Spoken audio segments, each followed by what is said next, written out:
Fala pessoal, estamos ao vivo para a aula de número 19. Não sei como está o som, na verdade. Talvez o som esteja ruim porque o celular está dentro de um negócio. Então, vou ter que mexer um pouquinho aqui. Não se importem, é rapidinho. E pronto. É assim que vai ficar. Olá pessoal, de novo, tudo bom? Sejam todos bem-vindos.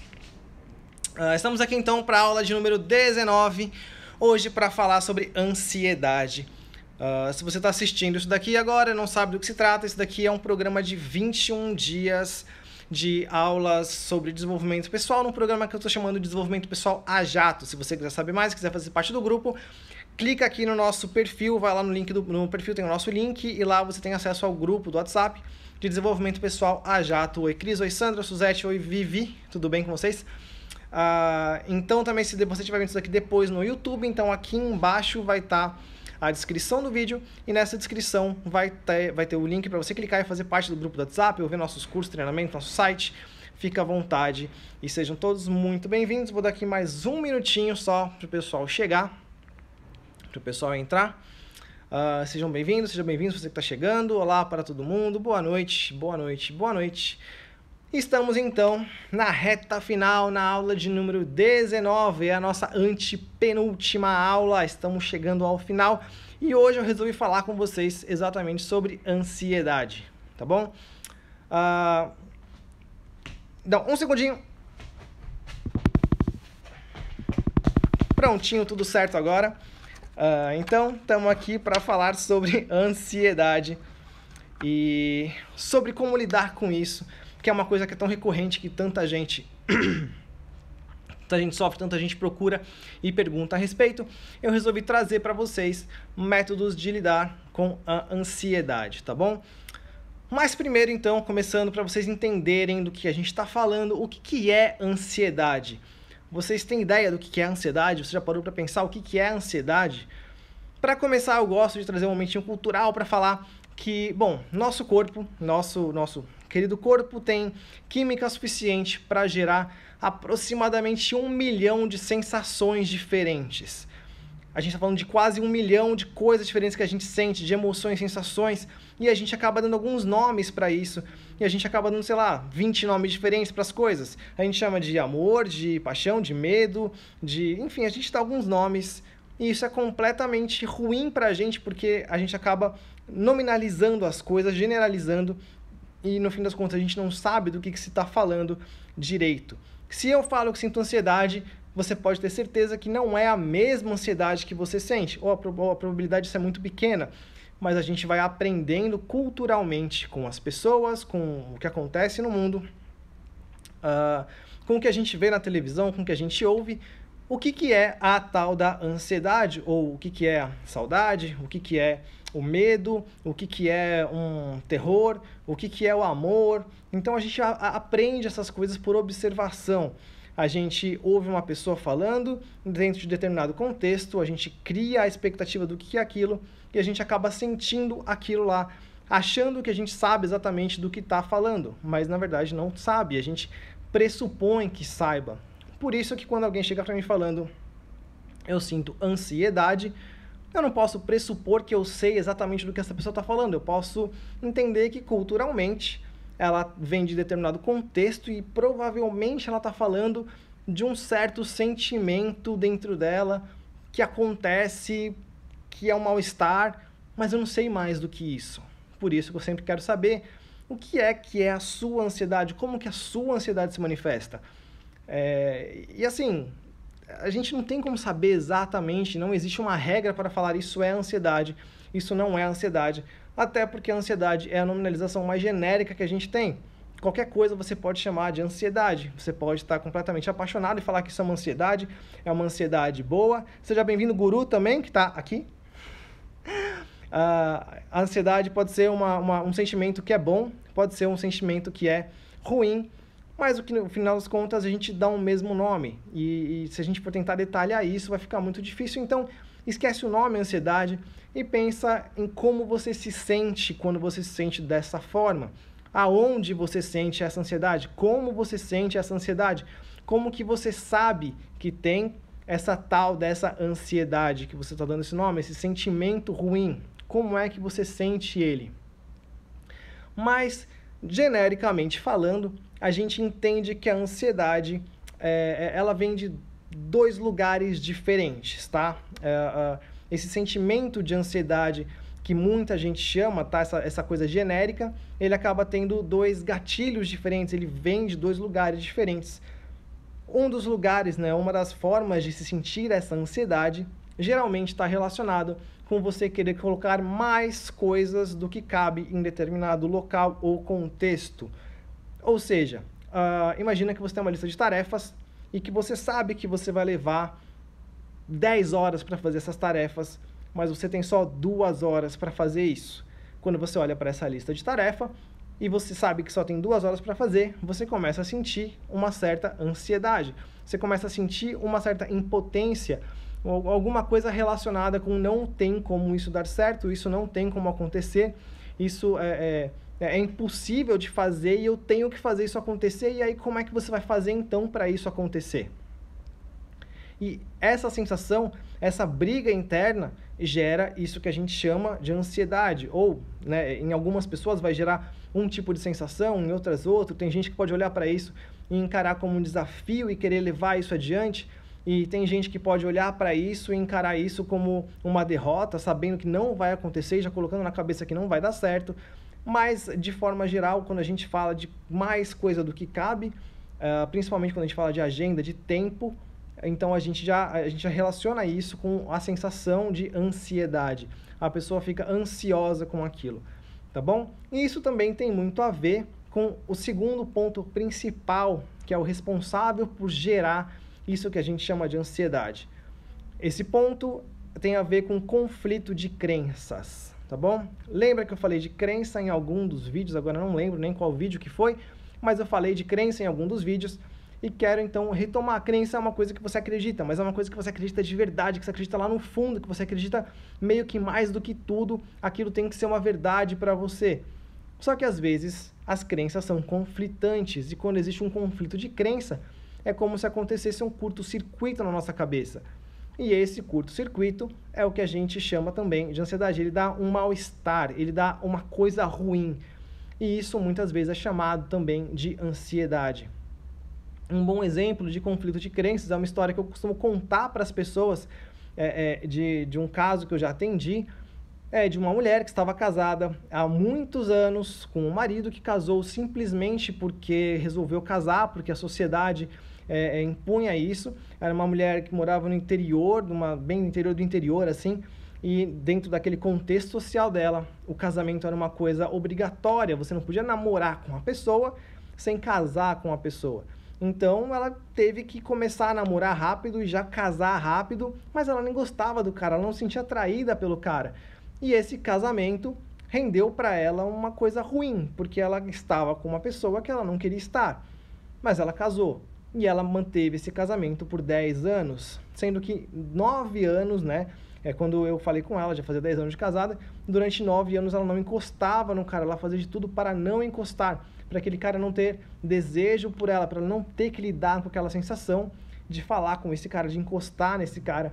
Ou seja, ela estava casada com uma pessoa que ela não gostava e não queria ter uma relação, não queria ter um relacionamento.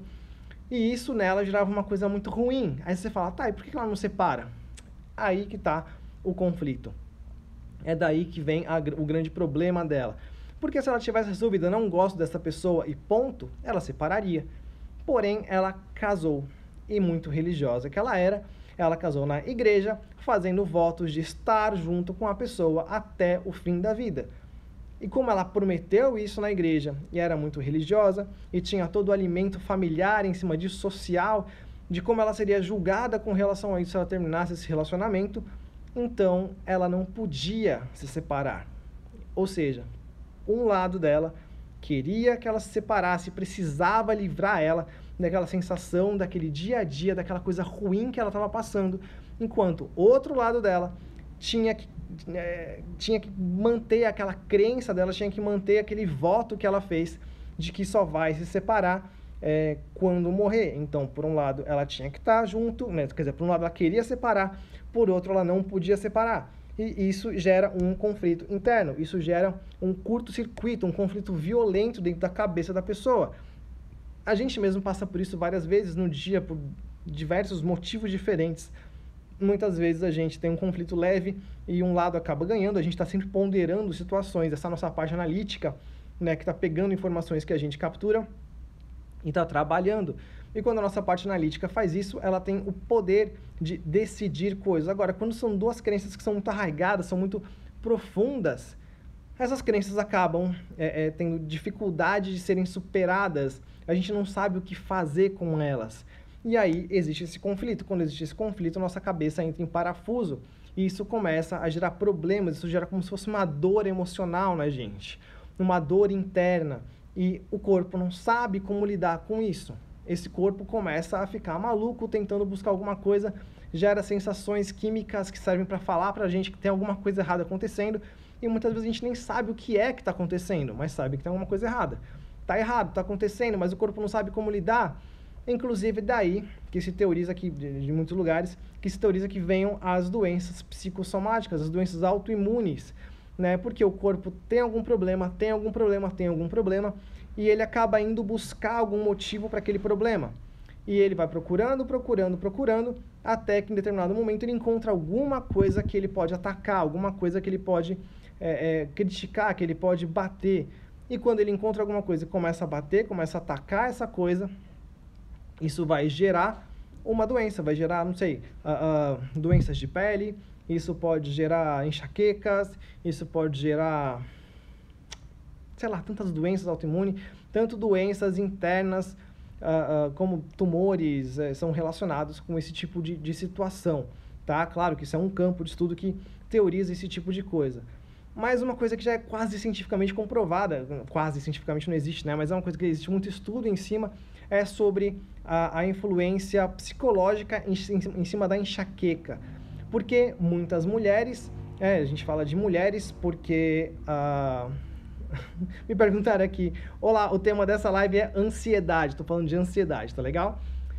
Então, ainda existem muitas mulheres que, como uma forma de proteção do próprio corpo, elas se colocam, elas acabam gerando internamente a enxaqueca, que é uma forma de se proteger para não ter uma relação com aquele marido que ela não deseja, que ela acabou sustentando um casamento, ou é uma situação que para ela é ruim por causa de questões sobre sexualidade, e isso acaba gerando uma coisa ruim até o ponto da mulher gerar nela própria uma certa enxaqueca. Tá? Eu desviei um pouquinho do tema, mas só para vocês entenderem como os conflitos internos geram efeitos psicossomáticos, geram doenças, geram sensações no corpo. E uma dessas sensações a gente acaba nominalizando, dando nome para ela de ansiedade, tá bom? Então, quando a gente fala de ansiedade, eu não tenho ideia de falar exatamente o que é ansiedade. Eu não tenho como falar exatamente o que é ansiedade, porque ansiedade é qualquer coisa que seja ruim para a gente, é um tipo de curto-circuito que acontece no nosso cérebro, tá? E quando isso acontece, uma química ruim é jogada no corpo para avisar que tem alguma coisa errada, e a gente chama isso como quiser. Aí, claro, existem muitos motivos, existem muitas maneiras de a gente trabalhar com ansiedade. Quando a gente fala terapeuticamente, a gente pode procurar a causa do problema que está gerando aquela ansiedade, a gente pode procurar os gatilhos e trabalhar eles, a gente pode trabalhar algumas ferramentas de PNL, como o Visual Squash, que tem a intenção de medir, ponderar os lados conscientemente, integrar os lados. A gente pode trabalhar com a ferramenta de Spin da PNL também, que é uma ferramenta que vai diminuir o sintoma, mas tem um jeito pacificador, que é uma ferramenta pacificadora do corpo, que serve muito bem para a gente controlar situações de ansiedade. Aliás, tem dois métodos que são os principais que eu gosto de passar para quem passa em terapia comigo, que servem para você controlar a ansiedade, servem para controlar, para pacificar o corpo. Tá? Quando eu falo pacificar, a gente chama de pacificação quando a gente coloca paz no sistema, né? Coloca paz no nosso corpo de forma geral. E as pessoas buscam pacificação, as pessoas usam como pacificadores diversos recursos diferentes. Roer unha é um recurso, arrancar cabelo, sei lá, cutucar o nariz, puxar a orelha, fumar, comer, se arranhar, se coçar, se cortar às vezes. As pessoas acabam usando de qualquer recurso que tenha sido aceito pelo corpo dela como uma forma de pacificação do próprio corpo. Ou seja, o corpo está em sofrimento, o corpo está enlouquecido com alguma coisa, está se sentindo mal, e a gente dá um jeito de pacificar isso. A gente chama de pacificadores, gestos pacificadores, ferramentas pacificadoras, tá legal? E uma ferramenta ótima pacificadora tem a ver com... desculpa, que eu tive não vou falar sorte, mas a oportunidade de aprender com a Melissa Tiers, é o que chama de estímulo bilateral do cérebro, tá? Qual que é a ideia disso? É quando a gente está em momento de estresse mental, quando o corpo tá meio maluco, quando o cérebro está em curto-circuito, a gente tem uma forma de estimular o cérebro de forma repetitiva e concentrando no que está acontecendo para que esse estímulo pacifique o cérebro. Ou seja, a gente coloca o cérebro numa atividade consciente repetitiva e isso faz com que o cérebro entenda que aquele momento não é para sentir aquilo e pacifique o cérebro, pacifique o corpo, pacifique a sensação de ansiedade.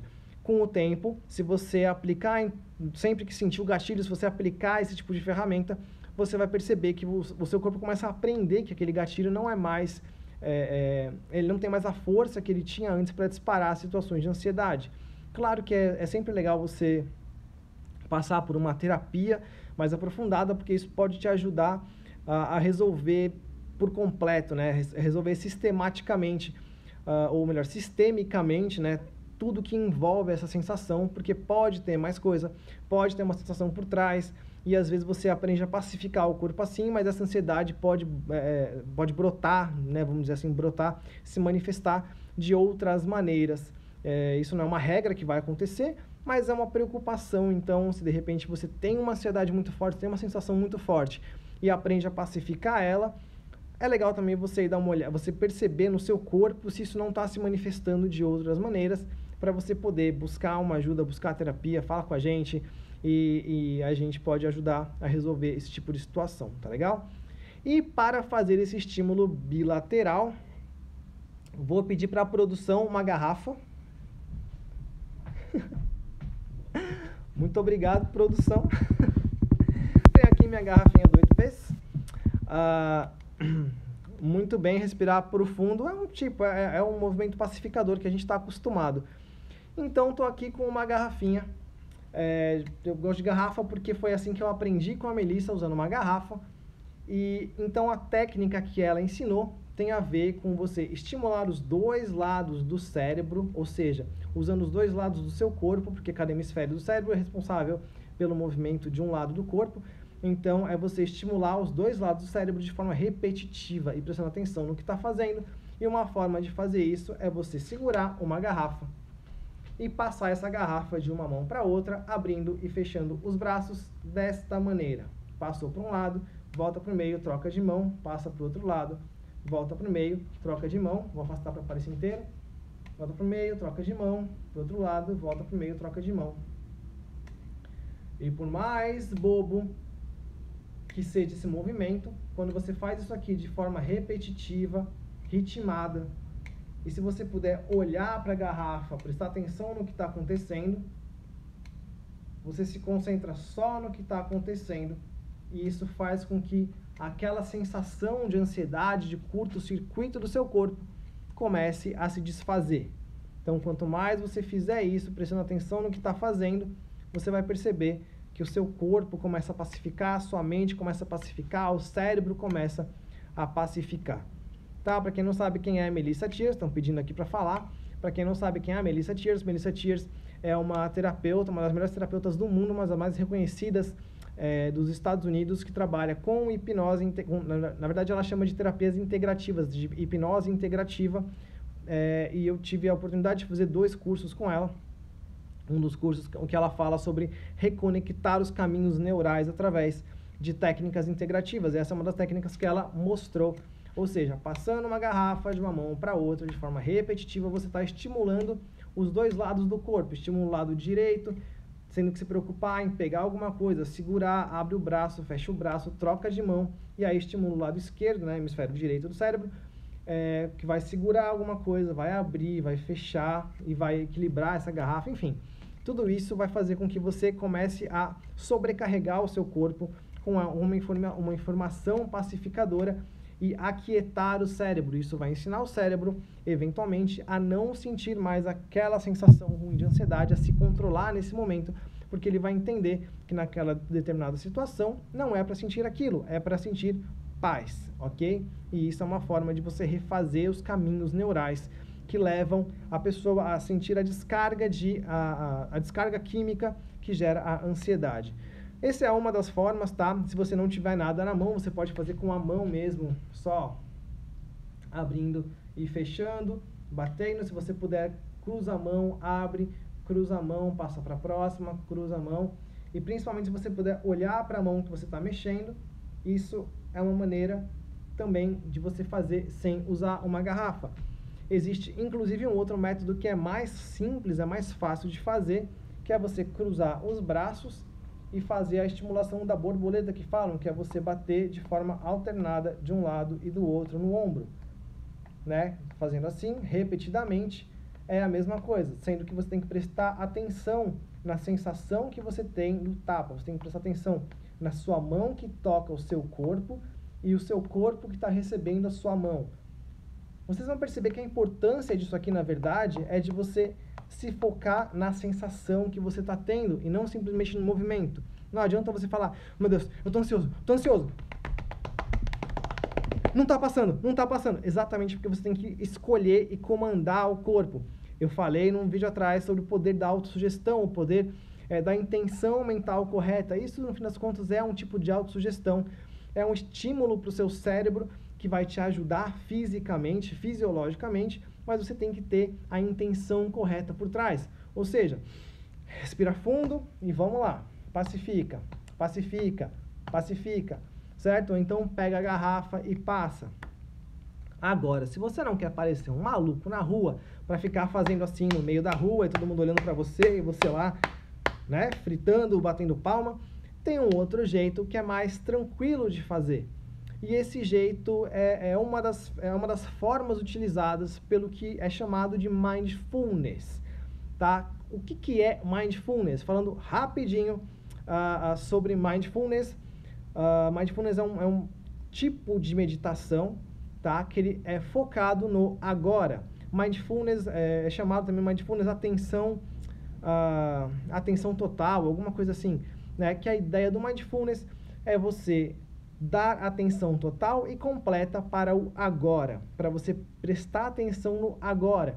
Ansiedade tem muito a ver com o futuro. A gente fala muito isso, a ansiedade tem muito a ver com o futuro. Você pensa no futuro, o que vai acontecer, e como vai acontecer, e como vai ser ruim quando acontecer, e de pensar tanto essas coisas, você acaba colocando na sua cabeça uma sensação ruim, porque você já está planejando o que vai dar errado lá na frente, está se preocupando com o que vai dar errado lá na frente, e isso tudo gera uma descarga ruim em você.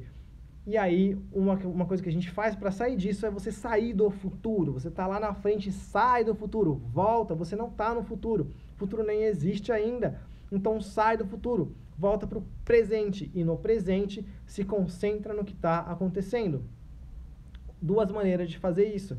Uma maneira usando o estímulo visual é você olhar para um ponto no horizonte, foca em um ponto, por exemplo, focar aqui na câmera, então foca em um ponto e sem tirar o olho desse ponto, começa a expandir a sua atenção visual, olhando o máximo que você consegue enxergar em toda a sua visão periférica, o mais longe que você consegue enxergar perifericamente, sem você tirar o ponto, sem você parar de olhar para o ponto de foco. Você vai perceber que fazendo isso, você começa a dar muita atenção, enxergar cada vez mais longe, fora da sua área de visão, enxergar cada vez mais e mais aberto em todos os detalhes que estão acontecendo, porque tem um teto, tem um chão, o chão tem tal detalhe, tem uma cadeira do meu lado, tem uma janela, e você começa a enxergar todas essas coisas. Tem alguém que está se mexendo de um lado, do outro, e isso você pode fazer no trânsito, você pode fazer no ônibus, no trânsito é melhor não, tá? No trânsito vamos dirigir, prestar atenção no trânsito seguro, cinto de segurança. Agora, no ônibus você pode, no trem você pode, no metrô você pode. Então, você pode estar sentado lá no banco e olhar fixo. E se você perceber, a gente faz isso automaticamente muitas vezes. Quando você começa a viajar na sua cabeça, muitas vezes você está olhando para um ponto fixo e dando aquela viajada que a gente chama, sabe? Aquilo que você está olhando para um lugar, mas você não está olhando para aquele lugar, você está olhando para alguma coisa além daquele lugar. Você está viajando, você está olhando para muito mais coisas, está tranquilo, relaxado internamente, pensando em alguma coisa, mas a sua visão está ali, morta. Então, esse é um jeito de você focar no agora, tá? Presta atenção em tudo que está acontecendo agora, em todos os detalhes, movimentos, pessoas, enquanto você faz isso. E um outro jeito é você fazer isso de forma auditiva. E para isso, você pode simplesmente colocar um despertador. Coloca um despertador para dar 1 minuto, por exemplo.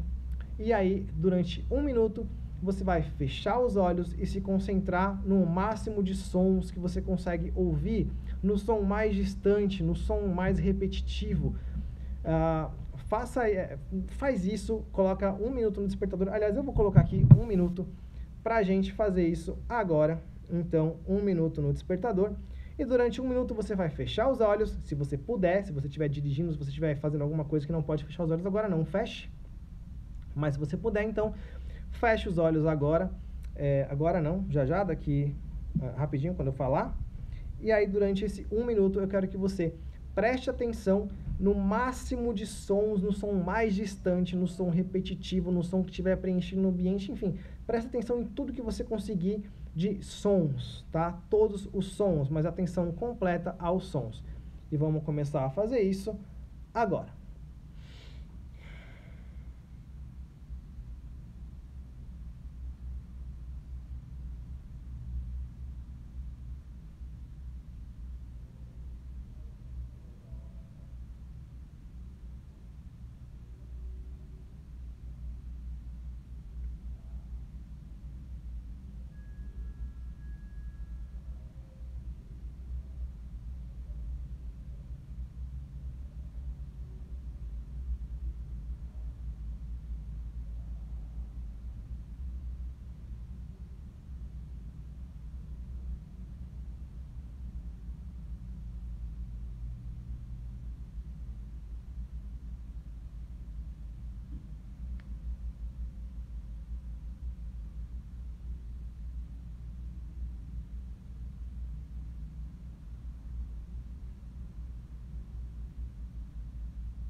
E muito bem, pode abrir os olhos. Uau, todo mundo aqui ainda. Tô perplexo. Achei que já ia ter todo mundo embora. Quem que fica 1 minuto quieto na live? Mas é isso, percebe como é que você fica quando faz isso? Percebe na atenção, na tranquilidade que isso gera no seu corpo? Até é difícil retomar o ritmo depois disso. Percebe como é que fica o seu corpo quando você faz isso, quando você dá atenção para fora, quando você coloca atenção no agora. E essa é uma maneira muito tranquila, inclusive aumentando o tempo que você fica. Tá? O Joel Moraes, @JoJ no Instagram, começou um desafio hoje de 12 dias que ele fala sobre, que ele passa isso como um dos desafios, para você fazer 5 vezes 5 minutos de meditação dessa maneira, de mindfulness dessa maneira, durante o dia, se concentrando na sua respiração. É um jeito diferente, na verdade, um jeito mais interiorizado do que exteriorizado, mas é uma maneira também, e o legal é você ir aumentando o tempo. Se você consegue fazer com 1 minuto, você pode tentar com 2 minutos, com 3 minutos, até você chegar nos 5, 10 minutos, enfim, vai até quando você quiser, porque chega um momento que você não consegue mais ficar tanto tempo ali parado, ouvindo em volta, mas essa é uma maneira muito eficiente e muito bacana de você pacificar o seu cérebro, de você pacificar os seus pensamentos que estão acelerados, que estão te colocando lá no futuro, que estão te levando para longe, para algum lugar que é ruim para você. E dessa forma, então, você consegue voltar para o presente, se colocar sua atenção no agora e pacificar você mesmo e tirar os pensamentos acelerados da cabeça. Tá legal? Basicamente era isso que eu queria falar para vocês, porque essas técnicas, elas podem parecer bobas, elas podem parecer simples, mas elas são extremamente efetivas. Aí, como bônus para vocês que não tem a ver só com ansiedade, tem mais uma técnica que é muito legal, que eu também aprendi com a Melissa, mas não, ela não é a criadora, e eu não lembro agora o nome do criador, que é o Fast EFT. EFT é o... Eu esqueci o que significa a sigla EFT agora, mas tem a ver com estímulos, estímulo facial, ou não lembro agora. Mas é uma maneira de você gerar estímulos que vão te dar, que vão te livrar de sintomas, tá bom?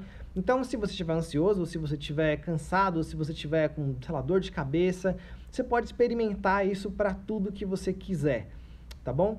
E então é um conjunto de 4 pontos no seu rosto que você vai tocar enquanto você fala para você mesmo que você quer se livrar de determinada sensação. Vamos dizer que eu estou com sono, por exemplo, eu estou com insônia, eu estou muito agitado e quero, porque perguntaram de insônia aqui, mas vou fazer o contrário, vamos dizer que eu estou com sono e preciso estudar, preciso ficar acordado mais um pouco, então eu vou pegar 4 pontos aqui no meu rosto, na verdade, que são aqui embaixo do olho, e você vai perceber o ponto, porque quando você aperta ele aqui, ele dá um reflexo na parte de cima, tem uma região meio sensível aqui, que quando você estimula, ele meio que estimula o resto do olho. Tanto aqui, quanto aqui em cima na sobrancelha. Quer dizer, em cima da sobrancelha. Tá? Aqui, aqui e aqui. Tem várias variações disso, que fazem esse EFT de formas diferentes, tá? Mas eu gosto de trabalhar com esses pontos que eu aprendi e eu sei que foram efetivos. Não importa o lado que você fizer, mas você vai sentir quando você aperta aqui de leve, não é para você enfiar o dedo, é para você dar um tapinha de leve, tanto aqui, quanto aqui na lateral, quanto aqui do lado, quanto aqui no meio da testa, entre os olhos. E aí a ideia disso é você pensar, por exemplo, na sensação que você está querendo. Vamos dizer, estou com sono, quero me livrar desse sono. Então você vai fazer batendo aqui, se você puder fechar o olho melhor, mas você vai fazer batendo aqui, eu me livro de você, deixo você embora, sono, me livro de você, deixo você embora, me livro de você e te deixo ir, me livro de você, sono, te deixo ir embora. E aí, percebe a sensação, e a Melissa sempre faz assim, ancora paz, né? Para você, então, segurar o pulso, respirar fundo, porque sempre que você fizer isso, depois você já está numa sensação melhor, e aí você ancora essa sensação e você está resgatando essa sensação e reancorando ela cada vez mais. Então, seja qual for a sensação que você tiver, eu me livro disso e deixo isso ir, me livro, deixo isso ir, me livro, deixo isso embora, eu me livro disso e deixo isso embora. Paz. Eu falo isso porque no curso a Melissa sempre fazia isso. Peace. E todo mundo tirava sarro porque ela fazia isso muitas vezes, né? Ela sempre demonstrava alguma coisa e peace. Então era sempre uma ancoragem dela. Aliás, beijo, Melissa. Me liga. Preciso entrar em contato com ela lá de Nova York. Então, essa fica o Fast EFT, né? É um EFT curto. Se você for estudar a respeito do EFT, da técnica de EFT, tem várias coisas relacionadas a ela, com o movimento dos olhos, com tapas em 32 pontos diferentes do corpo do rosto, com frases longas, com dizeres longos. E isso foi um encurtamento dessa técnica que foi feita por um cara que eu não lembro o nome agora, vou ficar devendo. Mas ele encurtou e sistematizou isso, e outras pessoas mudaram, então muita gente mexeu nessa técnica para deixar ela mais curtinha e fazer dessa forma. Isso aqui também é um jeito de acabar com a sua ansiedade, de pacificar o seu corpo, a sua sensação, seja ela qual for, ok? Caramba, 35 minutos, já passei muito dos 20 minutos que eu queria. O nome da pessoa é Melissa Tears, vou pedir para alguém colocar aqui. Suzete, se puder, escreve aqui, Melissa Tears. Eu acho que a Sandra está aqui também, são minhas mentoradas e conhecem. O que vai começar o desafio é o Joel J. Se for lá, fala que fui eu que mandei. @JoelJ, ele já começou hoje, 5 horas da manhã. Todo dia ele faz uma live, 5 e 6 da manhã. Então você pode seguir lá, tem story dele explicando como é que funciona, tem um grupo no Instagram. Enfim, Joel Moraes, você vai achar no Instagram como @JoelJ, tá bom? E é isso, bacana. Obrigado pela participação de todo mundo. Já são 22h36. Obrigado, Ernesto. Obrigado, Suzete, Cris, Mônica, todo mundo que tá aí. Amorim, Andissa, Guru, obrigado. Produção. Obrigado pela participação, obrigado pela ajuda. Se você tiver alguma dúvida a respeito, quiser comentar, comenta lá no grupo. Aliás, vai lá no grupo e movimenta lá, fala pro pessoal que foi muito legal. Fala que vocês aprenderam coisas que eles não aprenderam ainda, porque eles não viram a live, vão ter que ver depois.